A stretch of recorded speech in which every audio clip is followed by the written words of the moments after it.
দাবি কম, খুবই সুস্পষ্ট। 1 নম্বর দাবি হচ্ছে জুলাই বিপ্লবকে স্বীকৃতি দিতে হবে। যারা জুলাই বিপ্লব মানবেন না তাদের জন্য 26 সালে কোনো নির্বাচন নাই। আর জুলাই বিপ্লবের স্বীকৃতি দিতে হলে জুলাই সনদের আইনি ভিত্তি দিতেই হবে। এই আইনি ভিত্তি ছাড়া কোনো নির্বাচন অনুষ্ঠান হওয়ার কোনো সম্ভাবনা নেই। মুক্তিকামী মানুষের কথা একটাই, জাতীয় সংসদ নির্বাচনের আগে গণভোট অনুষ্ঠিত হতে হবে। গণভোটের ব্যাপারে সকল দল একমত, তাহলে তারিখ নিয়ে এই বায়নাবাজি কেন?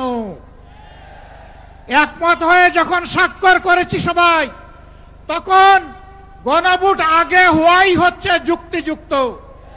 এর মধ্য দিয়ে আইনি ভিত্তির পাটাতন তৈরি হবে ইনশাআল্লাহ, এবং এর ভিত্তিতেই আগামী জাতীয় সংসদের নির্বাচন অনুষ্ঠিত হবে।